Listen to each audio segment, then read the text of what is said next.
Bismillahirrahmanirrahim. Bismillahirrahmanirrahim. Assalamu alaikum. Ji ayanu, pakhairagale, ni hao, chunashumme, washmale. Ohio Gonzaimas, Guten Morgen, Ola, Bonjour, Privyet, Kaifahal. Hale Shuma Chatore, Ahlan Wasal, Marhaba, Buna, Mucho, Gracias, Swabia, Bali Kreaya, Hosh Galdin, and Ayosayo, Huyamura, Chivato, Chihal Yod, Kalimera, and a very warm welcome to everybody who's tuned into PTV World and are watching What This Morning alongside my very well-learned colleague who happens to be Miss Haja Satti. I happen to be Shahzad Hasan Khan, and over here in Islamabad today on a Monday, ladies and gentlemen, it's 32 degrees outside, and I feel like as if it's getting a little hotter now. Hello Haja, how are you doing today? Assalamu alaikum. Thank you so much, Jazakallah khair, for asking. I think that you're extremely right when you say that it's getting a little bit hotter, and I think we're going to see and witness more hotter days, especially in the coming days, because Met Office has also predicted a rise in the temperature. I think we just experienced a very springy, very pleasant, very cool April, which is a blessing of Allah subhanahu wa ta'ala. But now we are bracing ourselves up for the heat. But over the weekend, I was contemplating over a bonding ritual, which is especially experienced in the South Asian culture, and you will also find its appropriation in a lot of mass culture, or in TVs, in films, in entertainment, soap operas, etc., which is how our mothers, or any matriarch, not just mothers, our nani, dadis, or pupos, or khalas, or and whoever. Only they can do it. You know, if you're going to actually kind of ask your sibling, I don't think that they're going to ever do it for you. Yes, that's very true. How they would oil our hairs because they feel the health of our hair is not okay. And I think in a lot of brown households and desi cultures, there's a very unification of this memory and doesn't fade away because it is so much rich and bright. So what happened was, Shahzad, that when I was going to Istanbul, and I think a lot of people might relate with it, because when you are working a lot on your laptop, you're constantly researching and writing, or you're constantly using your gadget. So what happens is that there's an accumulation of a lot of pressure on your head, right? You feel that, and that leads to sometimes insomnia. It happens with me. So you can't sleep, your sleep pattern is disturbed for 2-3 days, and then it returns to normal, right? But when you take that massage of the oiling your hair, so it actually releases the tension away. Relaxes you. Yes, it relaxes you, it soothes your hairs, and the pressure points there eventually erode away. So I asked my mom that please do my oiling, but that was a time when there was a great hair fall. I don't know if it was a change of season or something like that, and my mom did that, and after that I asked her, Jenny, just go for 20 minutes massage because I really need it, and she said, okay, you need to get up because there's so much hair fall on your shoulders and on her clothes too, that she fears that I would get bald or something like that. Yes, but then it helped me a lot, especially in my sleep pattern, especially in eradicating all of that pressure from my hairs, and I find that tradition is simply so loving, and I asked my sister to do that, and she simply refused, and she instead gave me a list full of what I need to bring from her from the Turkey, and I was like, oh my god, just look at this, what do you call, power asymmetry. She's younger than me, and then she's commanding me to do that.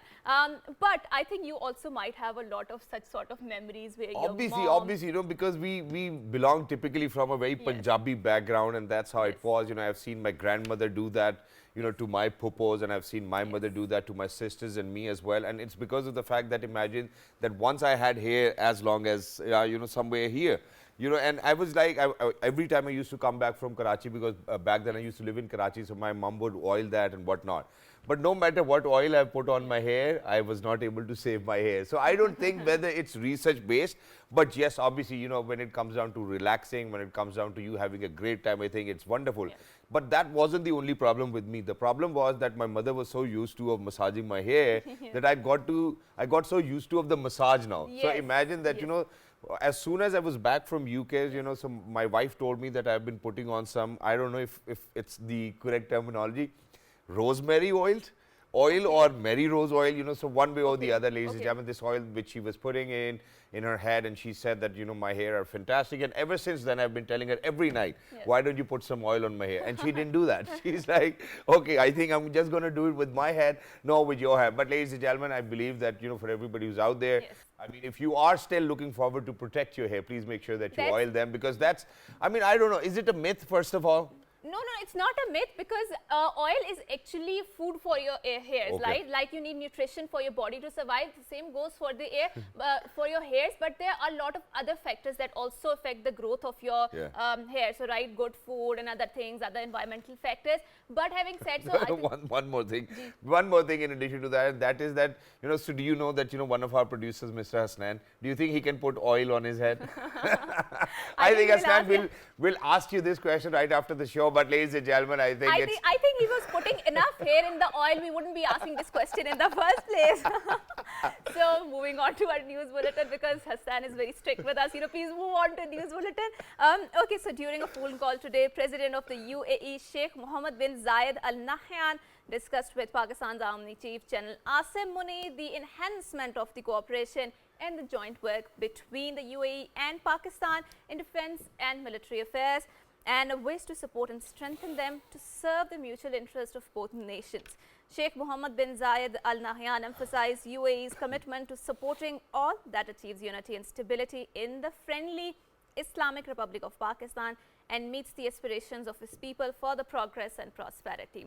And I also feel that we have a really good relations with the UAE because it happens to be a Muslim brotherly country, and we need to expand it to more level. And it's a quite often visited place by Pakistanis as well, and we love to be in UAE as well. But in addition to that, moving on, where, ladies and gentlemen, the government has appealed President Pakistan Democratic Movement Maulana Fazlur Rahman to change the venue of today's protest from outside of Supreme Court to D Chowk, Islamabad. Finance Minister Ishaq Dar put forward this proposal during his meeting with Maulana Fazlur Rahman in Islamabad.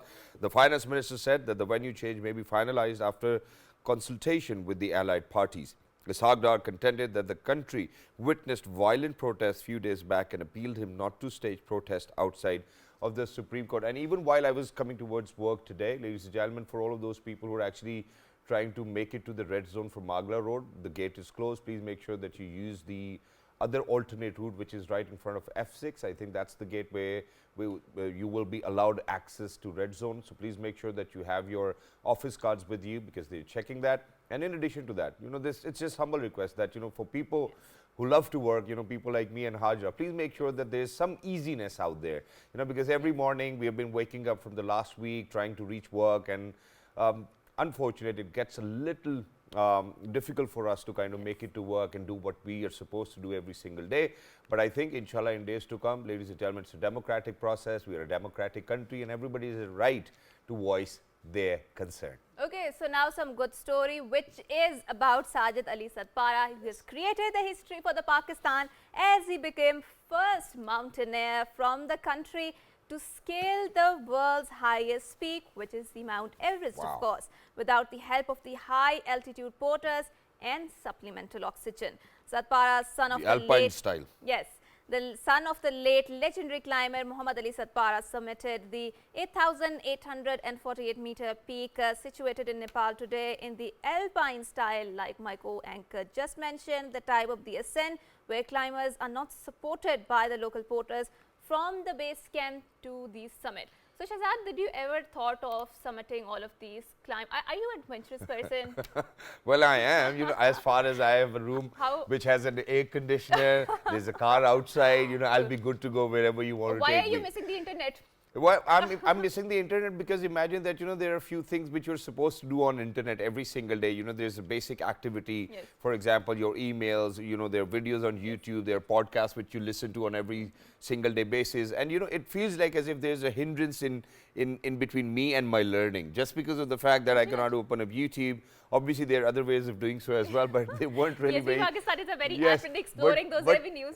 Yeah, but they weren't really productive. And not just that, I think that, what actually really does not make me happy is that me being in the gym, not able to, open YouTube and play the songs which I used to play while I'm deadlifting or I'm bench pressing and whatnot. But, since you spoke about adventure, now imagine, I think obviously a great deal to Satpara Saab's son as well, because he's done a wonderful job. He's made Pakistan proud. But why would you go without porters and oxygen? Just take it along. I mean, God forbid if you need it so that you can use it. I think he belongs to the family of porters and he's been living in the mountains. So speaking of the mountains and speaking of the Himalayas and all of these ancient huge mountains, obviously we're living in this Himalaya region and it is known as the third pole because the amount of the snow that is accumulated in all of these mountains, in all of these areas.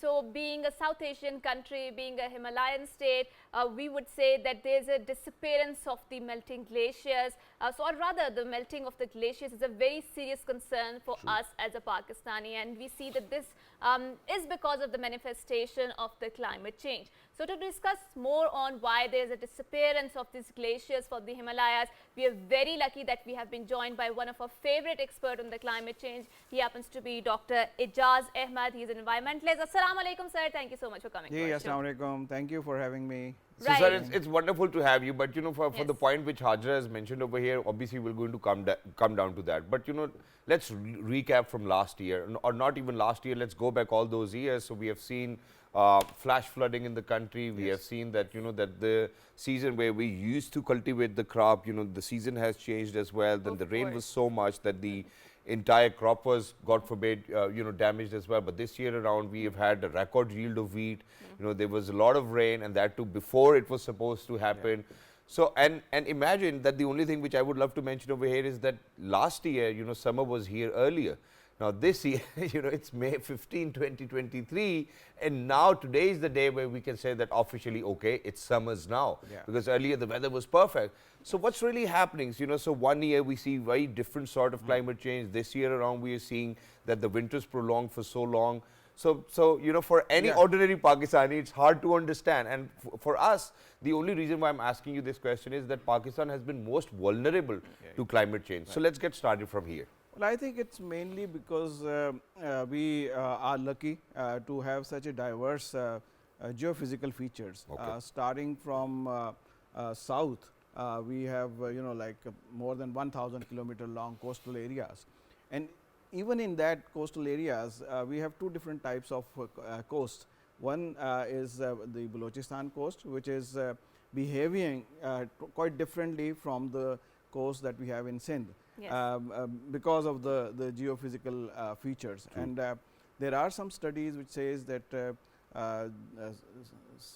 this sea rise is going on, whereas in one part of Pakistan, we have seen in coastal area that it is the reversal of sea level rise. So then coming from south, if you start moving around and then desert areas and floodplains and all the riverine areas and coming to the high mountain ranges.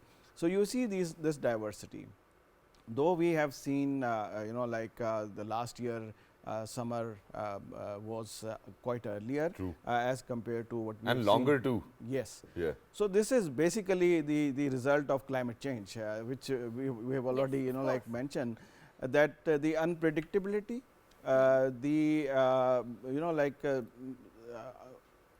the whole phenomena of not only rain but drought. During this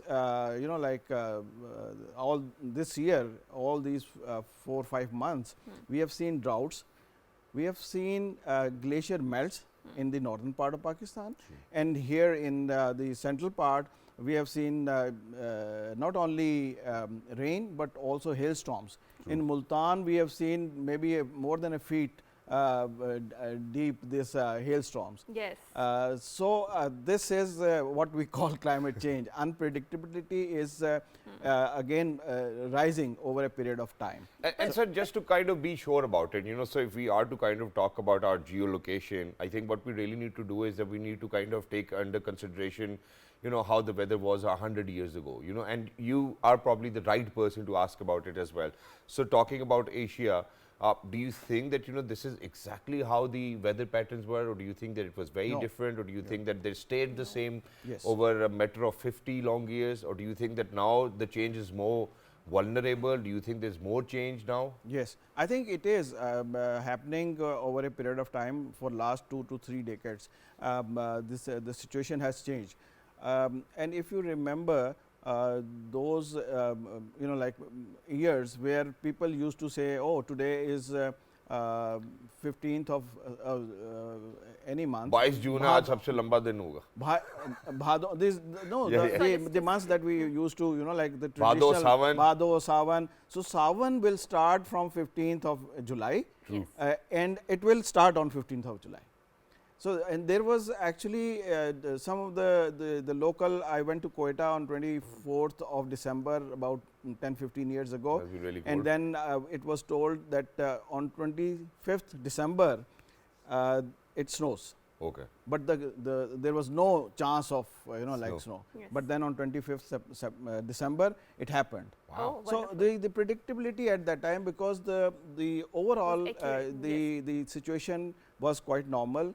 The climatic conditions, although we were actually like degrading the environment, but the overall impact, like the accumulation of all these factors actually started to at one point it just it's just like having a flow of water and you have a storage, and ultimately there is a point where the storage will burst out and then like the destruction will start. So But we have reached to that point Yes. where things are not in our control at the moment. That's very true. And Dr. Sam, so 2 billion people live in this Himalayan region, right? And our Indus River, which is the huge river and which is feeding the entire population of Pakistan, it originates from that river, and that too from the melting glaciers, right? But obviously when there are no glaciers and when we will not witness the flow of Indus anymore, so what is the impact on the local communities here? Well, there are studies which says that in coming 25 to 50 years, things will be in our favor. In a sense, that these glacier melt will support the agriculture, Okay. will support the crop production. But ultimately, when these melts actually will start decreasing, in a sense that there is no more Ice there. snow, snow available. So then ultimately the drought and the disaster will come. So that is one of the reason why there are many scientists they are worried about the storage capacity that we have, Okay. that we don't have enough water That's to manage to the need of people and need of the environment.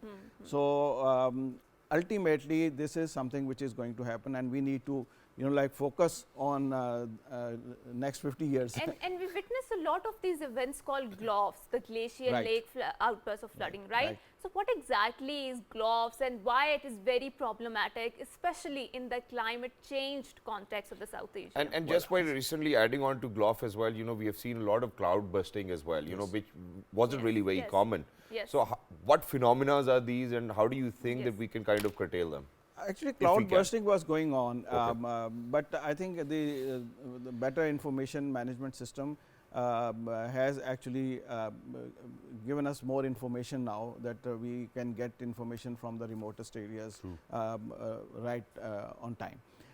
As far as GLOF is concerned, it is glacier lake outburst floods. Yeah. What happens is that the glaciers they melt during the summer month, and with the passage of time it starts accumulating in certain areas which are normally low lying areas, and it forms a lake. Okay. But then that lake does not, I mean, like if the environment does not support that lake, there is not enough strength. For example, this Atabad lake is a phenomena where like we have The seen bluff, that land yes. eroded and then that it formed, and it is still stable. But in certain areas where the soil is not stable, the rock formation is not good enough, so it does not have enough strength. So ultimately the pressure of water actually throws it, and then the flood So comes. it's a very sudden event. Lot of communities Yes. are vulnerable. In some areas it is very sudden, so Yes. then that is one of the area where people need to know and understand the evacuation.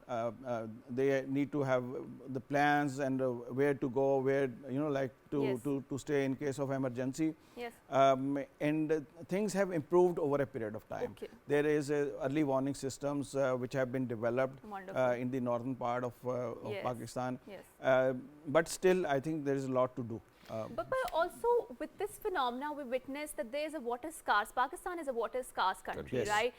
So water security is a big issue for us, and especially considering the fact, Shahzad, that we produce a lot of our energy security or derive energy security from the hydropower, right? From all of these dams and from all of these waters.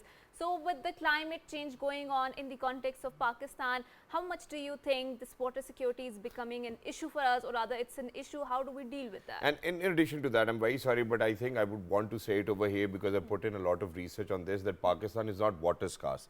It's just It that is. that we cannot store enough water for ourselves. That I is think why it's a water we really scarce, need to no? consider this. You know, being water scarce is not having that natural resource to us. But imagine that we do have that natural resource, we waste it quite a lot.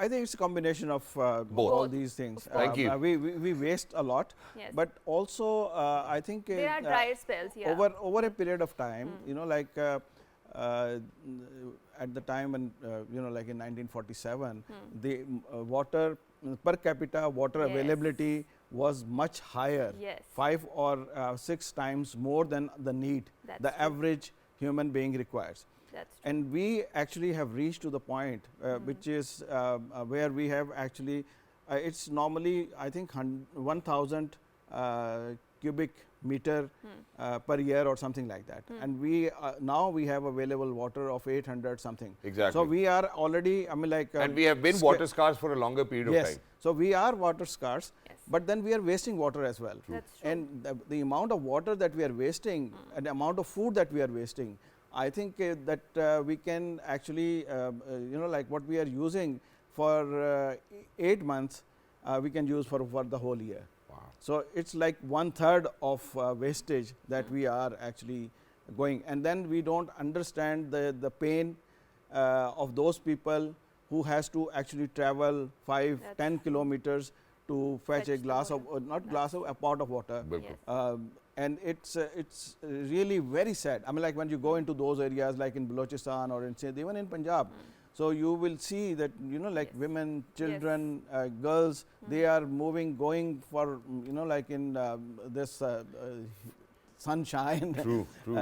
And then And they walking kilometers and kilometers Exactly. just to That's get water. true. just for And that too is not which are- clean drinking water as well. I think No, that's exactly, something which we exactly. really need to mention. But sir, in addition to this, you know, where I mentioned that obviously this time around we had, you know, that's what I saw on television as well, that, you know, that we had record yield of wheat as well. Now imagine that, you know, with changing trends and with changing weathers, what we have seen is that obviously, you know, that time frame when you really used to sow wheat, you know, so that you can actually yield it later on in 3 or 4 months period of time, Yes. those times are changing. There's a shift in that, you know. So when you see that shift, a lot of farmers are not really very well aware of, you know, how things are going to go, and which is why we might not be able to produce the way we used to produce. As Pakistan, you know, our economy was based on agriculture, which obviously we do see a shift in as well. How do you think that, you know, all of those people who have relied on agriculture really needs to put in their research so that they can actually have a great yield of whatever crop they are growing? I think we need to look into this matter very seriously, in a sense that we need to do research on those crops which are, you know, like the need of every Pakistani, yes. like wheat, cotton, sugarcane, etc., and find out those kind of seeds which we can grow early, in case the situation is, you know, like that we have last year the summer was actually earlier. True.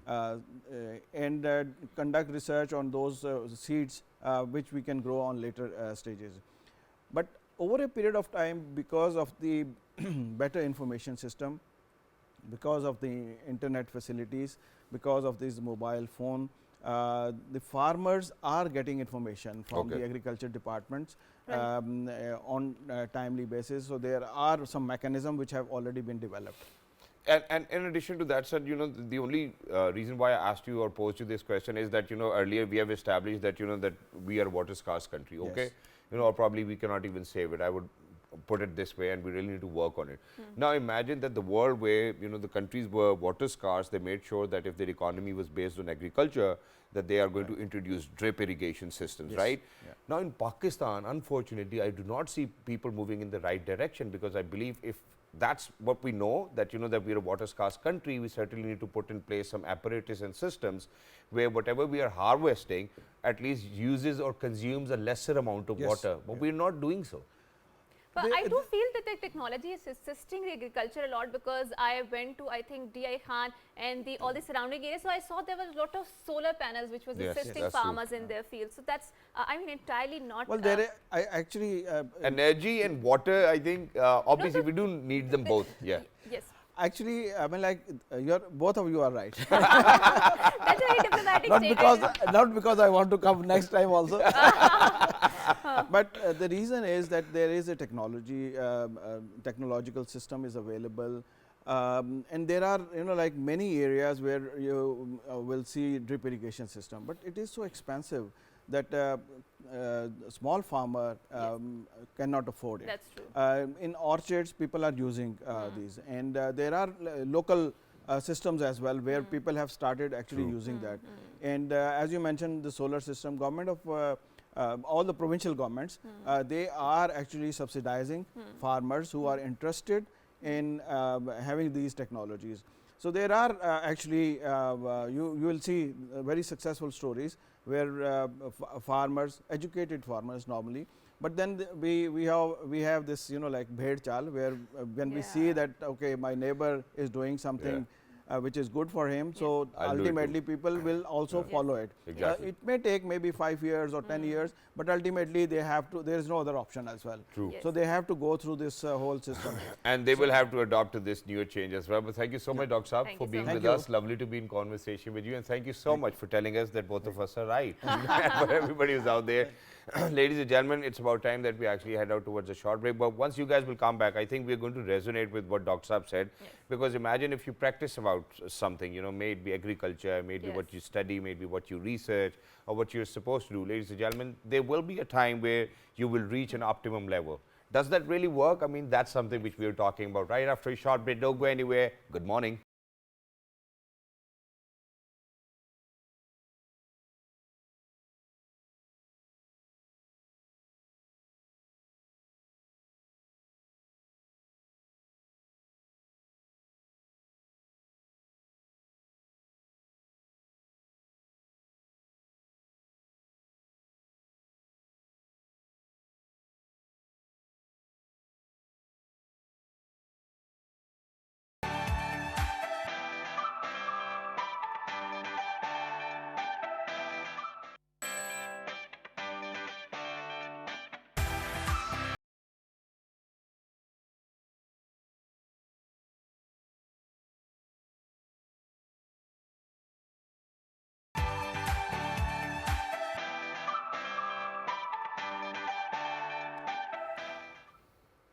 Welcome back, and like Shahzad mentioned before going on to the break, so there's a very famous proverb that also accentuates what he said, which is that practice makes a man perfect, right, Shahzad? Only a man? Yeah, I mean a human perfect, whatever gender sensitivity you want to bring into it. I do not want to bring in any gender So why sensitivity. did you pointed it out? I mean, But I was like, okay, this proverb, ladies and gentlemen, actually fits on everybody out there, whoever's going to practice. I think that's what I wanted to say. There are people who do not practice. Of course. By men, we mean all of the human beings, right? It's not just limited to one particular gender out there. Okay, so we are being woke here. But having said so, now moving on to our topic, like practice makes the man perfect. What is the manifestation of that, right? And especially, so for example, my sister, she does a lot of baking and she loves baking at all, and she's a real foodie out there. And it is sad, especially with the foods, that whenever a woman is first starting it, so it does not turn up to be very great, right? And with the passage of time, with the practice, that food turns up to be great. But how much this lesson, especially in your culinary classes, can seep into your practical life, we're going to talk about it. We will definitely talk about it, but I just wanted to share my bit of research on this, and that is that so imagine that when I started doing television for the very first time, there were people around me and they used to tell me that if you're going to complete 10,000 hours of what you're doing, you'll be Okay. an expert at it. And I was like, okay, you know, What it's does good. that mean? That means that imagine that anybody who's actually going to dedicate whatever they do, for example, it's Okay. hosting shows, playing tennis, riding horses, anything. Yeah. If you're going to do that for 10,000 hours, you know, Okay. over the period of how many years, you know, that totally depends on you. Okay. You will become How perfect. many have you completed? I till think now? I've done 20,000 now. Alhamdulillah. Alhamdulillah. I'm a Okay, that's natural now. wonderful. You That's can- wonderful. Alhamdulillah. That's But wonderful. yes, ladies and gentlemen, that's something that we are actually kind of focusing on today as well, that you know how deliberate practice sharpens your skill to the optimum level. Yes. And is the optimum level the highest level as well? I think that's something which we are Yeah. discussing, and that too with one of my favorite professors from back in the days, my university, ladies and gentlemen. We're very lucky that we've been joined by somebody who happens to be a public speaker, an analyst, you know, somebody who's motivated all the students to be better every single day. He's met us, ladies and gentlemen. He is Mr. Asif Rasool. Hello, sir. Assalamu alaikum. Good morning. How are you doing today? Walaikum assalam. Thank you very much. I'm once again super excited to join you. Thank you so much, So, sir. what do you mean by optimum level, Asif Saab? Because everyone has a different level, right? When it comes to the optimum level. Prodigy everyone- level. Yeah, I mean, when we say that I want to reach the highest level, what does the highest level mean? It's very subjective term. So please go ahead. It's same. It's subjective as we say. Practice makes a man perfect. Yeah. Basically, we get this complete science behind it now. Proper researches as well. For example, the story starts off with Erickson. He started up with the research in 1991 in Florida University, and their subjects were music students from Berlin, Germany, very famous academy up there. And they just categorized students in 3 different categories. For example, first category was of the top notch, who were to become soloist, like who are going to play like singularly. Then there was a second category, they were like mediocre. They were of the same age. And then the third category was who were to just become the music teacher and all that. Now, at the end, what Erickson found, that all of them, they started off with the same age. They got the similar kind of environment and all that. There was only one thing which made the, and as Shahzad has rightly hinted on that, 10,000 of hours.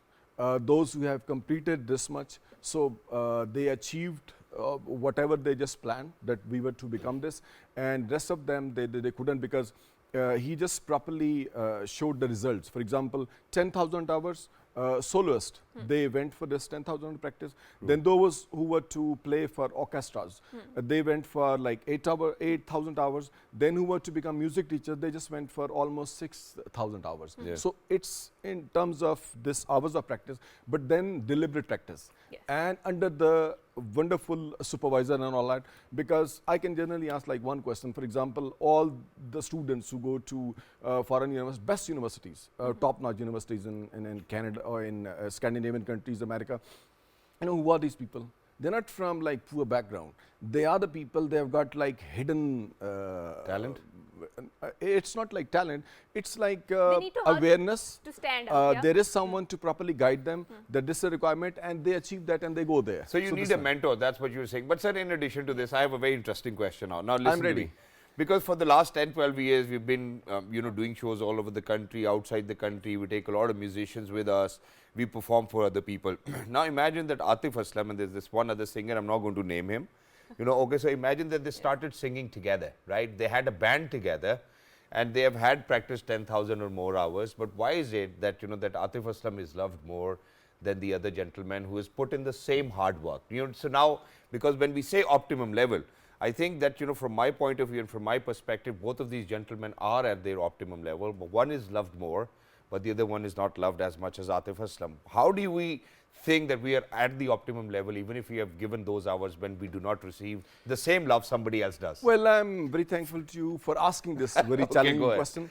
I mean, this is a kind of hidden sport, Okay. which somehow you get, and one is going to get highlighted, Yeah. and the other one You do is have not going divine to help, get the yeah. same True. opportunity. Otherwise, they are performed in the Naseebon ki baat. same manner. Exactly. This really works in this way. Exactly. So no matter, you know, if it's 10,000, 20,000, you know, towards the end of the day, it's all from Allah Almighty. That's what we believe Exactly, you know, we can say that in the same manner. Otherwise, like, but it's not that you're going to waste that. in, right? Yeah. you just carry it on, at least in your own heart, you have got the satisfaction. And it also develops the kind of mindset as well. And it's not only for why we are discussing it early in the morning in the show, it's basically just to develop the mindset. And sir, thank you so much for pinpointing that as well, because I know what the catchphrase is over here. The catchphrase is deliberate practice. You know, people who've dedicated themselves to do it every single day by themselves, knowing that it's going to make me better the next day as well. I think those are the people who are even loved more as well, because this is something which I've realized that everybody who gets up, dresses up, shows up at work every single day will eventually have a greater lifestyle than people who certainly are lazy, procrastinating, and are not getting out of the bed. I think that's how it is. You know, for anybody to push themselves, I think it totally depends on themselves in the first place. And what do we say, Shehzad, especially in our lifetimes, we heard this parlance a lot, that hard work is always rewarded, True, right? true. So there must be something in that other person's lifestyle that we do not know, or might be in this Atif Aslam's life, that's something we don't know that had made him a star or not. But Yeah. obviously, fame is not the optimum level, right? Yeah. For some it might be, but for others it might not be, right? Because imagine, Haja, in addition to that, you know, there are some politicians which are loved widely. There are some politicians who are not loved, you know, in Yes, fact, of course. abused as well. You know, you see on the international arena as well, there are few politicians, people are all crazy about them. You see a few politicians and the global leaders, you see that they are being abused every single day. Yes. You know, so it's not that that's they're not putting in the right work. It's just that they do not have that divine support from Allah Almighty. But sir, in addition to that, you know, when we are to explain people, how do you think anybody can realize that, okay, you know, I have put in the amount of hard work I wanted to do, and now I'm operating at the optimum level? Because to know this is one thing, but to kind of practice it is another thing, because people, we do fear Allah Almighty quite a lot. We cannot be overconfident. You know, we really need to have humility and modesty as well. So how do we know, and when do we know that we are at the optimum level? Okay, number one, it's basically a kind of a psyche behind this. Okay. For example, what's currently happening, for example, even sometimes parents looked at this phenomena, for example, when they just look at the kids and then they say you are talented and all that. Problem is tagging your kids or even people in school and colleges and universities or in different arenas of life. If you tag them, you've got only talent. They are going to finish it at like, they are going to lose interest at one particular. But this is through this research, they tell us that this is a kind of journey in which we have got to tell people that develop your progressive mindset, in which you are going to have like hardships, you are going to have challenges, you are going to lose a lot, and this is a natural way just to develop it. So once people get to know about their own like natural aptitude towards something, after that they're going to get into the proper practice, and you need proper mentors and guides who are going to properly coach you and guide you, and then you are going to come at like this choking phenomena. It's a very common phenomena. For example, whenever you upload your shows, so I usually see that this is such a challenging thing that you don't know where you are. Your audience is either in Lahore, Rawalpindi, or in foreign countries. Now it's basically the presenter, stage secretary, who has got to play with the audience. So audience emotion, and he knows when to just ask them to push their like they've got to get excited and all that, and they've got to respond properly. So basically it's your pulse. But just imagine sometime these performers, when they go and they've got like a huge audience before them and they lose. And even the best performers. But just see the people who stay there, they perform, and like with every new performance, they get to the optimum level and they enjoy it. Exactly. We have seen it in a lot many examples, for example, sports. We have seen it in opera singing. We have seen it in lot many other fields where there was a best performer and everyone was expecting that he is going to play the best. But then there's a choking phenomena. Something happens there and then, and they lose it. And see the commentators, the way they're laughing at them. And I have an example, you know, thank you so much for sharing this. So imagine that there's this one comedian who's been loved all over the world, ladies and gentlemen, and one day he was like that, okay, you know, I got a call from a cricket team's manager, and they wanted me to be over, you know, to say or do comedy and whatnot. And this comedian, ladies and gentlemen, is world famous. So imagine he said that, you know, as soon as I walked up onto the stage, the only thing I could see was that there were 11 or 12 people from the team, and there was this one lady who actually owns that team as well. And he was like that, you know, no matter whatever jokes I was cracking, it wasn't really working out for me. And he said that, as soon as I got back home, I got a call from this manager, and he said that, okay, on live television, you're very funny, but I don't know what happened today. You weren't really as good as, you were supposed to be. And he said that, then I kept it with me, I absorbed it, and a week later the same team was playing a match against another team and they lost, and then I said that, hey, you know what, it's not really important that every time you're going to perform well too as well. And yes, it does happen. And obviously there is always, so let me be very honest over here, Haja. So whenever we are performing in front of hundreds and thousands of people, I do believe that there's always some divine power who looks after you. And no matter what happens, because people, we are so vulnerable to making mistakes. We can say anything, any foul word can go out. And that one slip of tongue can actually cost you your entire career as well. Can haunt you for days to come. That's very true. But let's go on to the optimum level and especially analyze it in the context of parents and kids relationship, right? So every parents want their kids to be turned up, to be best person, to be best human, right? Shehzad, you have father, and I think you can relate with this a lot. But obviously, do you feel that there is very unfair sort of an obsession for being the best or for being the optimum level, and that can be very toxic, especially when we analyze the power equation between the parents and the teachers, or between the kids and their teachers or the parents? What do you have to say about it? And with so many popularity polls going on, I think that that the nation is actually going crazy about it. हम number 1 है जी. अच्छा जी, हम सब खुद कह रहे हैं कि हम नंबर 1 हैं. वाह यार. But this is the very, very nice question in this current scenario. Why? Because, like you are not giving them right kind of injection. And this is a very toxic injection which you just provide with them. And you always expect them that, in life, there are no setbacks, there are no issues and problem. Only just keep working and achieving and achieving. So the day this kid is going to have a kind of setback, he or she probably won't be able to absorb it. So it's like we have got to start off with, for example, I can just quote from your field. For example, one of my favorite, anchor, newscaster is Larry King. So he just writes in one of his books that I wish, if you really want to see my first performance, so I wish you were a fly in that studio when I first time went there, and the way I was unable to even speak, and the guy who was the manager, he had to come and he just kicked the room, that door, and he came inside and said, say something, people are waiting for you. And then even his name was like Larry King there, and then they decided, and he said that now if people look at me and they say that, well, perhaps I'm the best or I've got the talent, he said, no. I went through a complete journey, and there were a lot many setbacks, but then with the passage of the time, I just worked on it and I just achieved it. So we just concluded in this way that we have got to develop this growth mindset perspective among our children. Whatever they are doing, we have got to guide them in this way that, fine, you have done your work, even if you have failed, so what? Just go for the next perspective. If you only tag them with this, or you are going to go for the comparison, this will create many challenges for them. They're very young.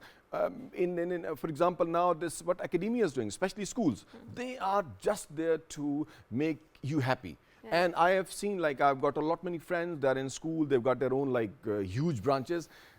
I usually go and I attend these annual ceremonies when they announce the result. Believe me, the first challenge is to deal with all the parents, because all of them, they're expecting, what about my trophy? What about my kid? Why didn't you give? Now just see, if you have just developed this kind of mindset all the time best, what will be their future? Exactly. Thank you so much for saying that, Shehzad, because I remember in my undergraduate years, a very famous journalist, I'm going not to name that person, he came and he said that this is not the field that you can develop your skills. Rather, this is something that is very natural, considering the fact that your class is very low on the energy. So I don't think any one of you can make it in this field. And I do feel that there is so much competition and obsession in this field that the people who are at the helm of the affairs, they are very unwilling to make the way for the younger kids who are more creative, who are more, I would say, innovative in this field, right? And when you talk about the optimum level, obviously that optimum level also encourages innovation, creativity, and I do feel that there are structures in Pakistan that do not harbor that creativity and they want to work in a more bureaucratic sort of a way. How do we, balance all of these things and be more creative and also at the same time, confer? You don't get that opportunity. No, but I disagree over here. And it's the sole reason is that, see, there's an ecological cycle. So imagine that, when I started working, I was working for free. I used to do shows for free. Then eventually, my but rate. That's not how it should be. No, right? no, but listen to me. So my rate eventually starts to go up. Now, when it starts to grow and you start to grow up, you will certainly leave space behind for other people to come in. And, if they're going to perform better, obviously they'll get better too as well. I wish all the people think like Inshallah, inshallah. And in addition to that, because a lot of times when a lot of promotion companies call me and they cannot actually pay me the price I'm asking for, I ask them to why not try a younger blood? Why don't give them the opportunity? And they should be given the opportunity in the first place. So people really need to have this mindset. In addition to what Hajra asked, sir, towards the end, now, would you rather refer to us that, okay, every day wake up, dress up, show up and do whatever you have right in front of you? For example, a person like me, I go with the flow. I do pray to Allah Almighty, my short-term goals and long-term goals, but whatever I have in front of me, I want to do justice with that so that I can actually ask Allah for more, right? Because Allah has bestowed an opportunity upon me, I would want to give my 100 or 200% and then move on to the next one. Or do you think that there should be short-term goals, long-term goals, and people should actually plan their life? Because the life is not in our hands, so it's by the planner, the Almighty. I agree. I can't go for any single decision that you should follow, because think last it's day context-based, I was yeah. talking to like one of the UK's, he is a Pakistani, he taught with us and now he delivers motivational talks even in UK. And he was teaching to people that go with the wind, go with the flow, don't plan your life. Perhaps his experiences are different. But you cannot generalize it. Yeah, that's and true. we That's cannot true. tell the kids that, come on, go with the wind, only God can judge you and all that. This is going to bring disaster in their life. It's a competitive world. It should be like planned, short-term and long-term goals. या अब ये सोच लेंगे यार मैंने 2 सालों में शादी करनी है अब ये तो नहीं ना कि मैंने 23 मार्च 2025 को ही शादी करनी है I mean that's what I'm trying to say. Exactly. But according to this research, there is a wonderful phenomenon, and that's basically before this didn't include, especially when we see Western perspective of the research, that's basically there is providence. So especially when you people go for these like huge performances. So the writer has shown in that research that all these players, opera singers and top level performers, when they are about to enter into that arena, before entering there, they simply look at the sky and they say, Almighty Allah, I have done the best. Now it's up to you. And we I'm get great. scared, sir. And after that, believe me, they see that it's always wonderful. Because if your parents are saying them, if your siblings are saying them, your friends are saying them, you might lose there. Yeah. But once you say that, well, I believe in you, Yeah.